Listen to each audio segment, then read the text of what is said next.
you see here, and 6 of them are guitar strings. Interestingly, there's a stereo output, so it goes to a bass amp and a guitar amp. Now in King Crimson, I was the bass player, so I played the 6 bass strings in, I think all stick players ever.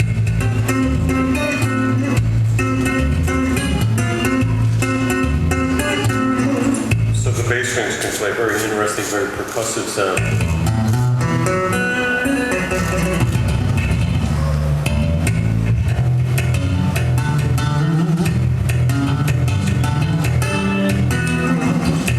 But then there's this guitar side, which I did not use in King Crimson, and nowadays I play more on it, especially in the band I have called Stickman, which is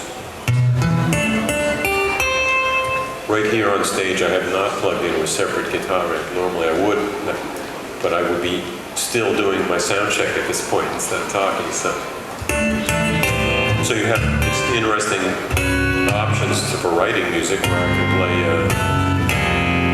I can be the bass player and guitar player both. Some of the stick players I've heard are really amazing at that. I'm not so technical, so usually I'm playing either the bass or the guitar side, but not both. But even I occasionally do both.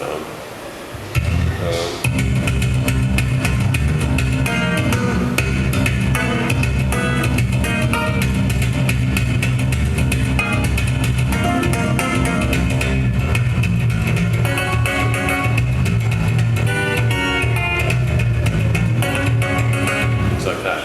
Yeah. Here you have the stick. Yeah.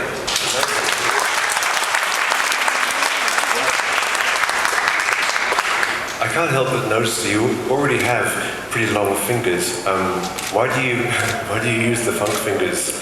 It must be like Them too. It seemed like a good idea. Like a lot of odd things I've done in my life. When I was recording with Peter Gabriel, the So album, there was one piece called Big Time, where I asked the drummer, Jerry Morado, to drum on the bass strings while I did the fingering, the left hand. It worked out pretty well for at least the introduction of that piece. Then a year later, when we were touring, I was constantly practicing with the drumstick in my hand, trying to play the bass. I'm not doing a very good job of it, because he had used both sticks. And one day, Peter Gabriel, walking by me at soundcheck, suggested, Tony, why don't you find a way to put the drumsticks on your fingers? And all I did was turn to my bass tech and say, can we do that? Is there a way to do that? And the bass tech, being very good at that kind of thing, chopped them down. Excuse me while I get up.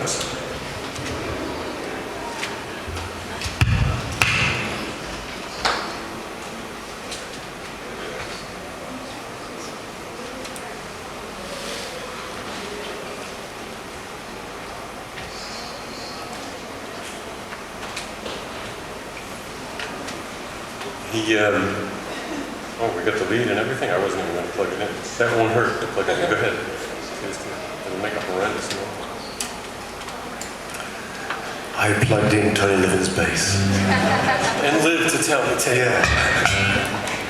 So the first ones were too thick and they broke the string as soon as I touched them, and then when they were too thin they would bounce too much and I couldn't control them. And then I put surgical stretch stuff around them, and if it was too tight my fingers would turn purple, and if it was too loose the sticks would go flying into the audience in the middle of a piece where I needed them.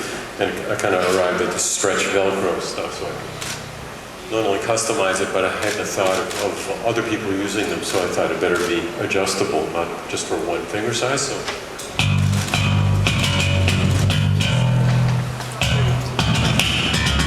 I don't remember the key of that particular.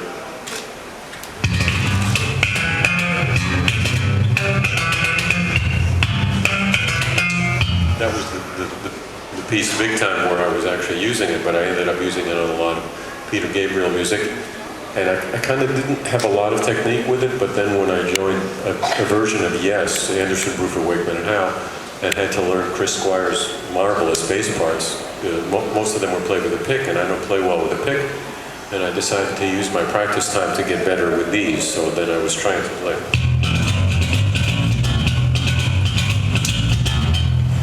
And I got a little bit better from those months of practicing, as one does when one practices. Yeah. So it's been interesting since then to have that as an option.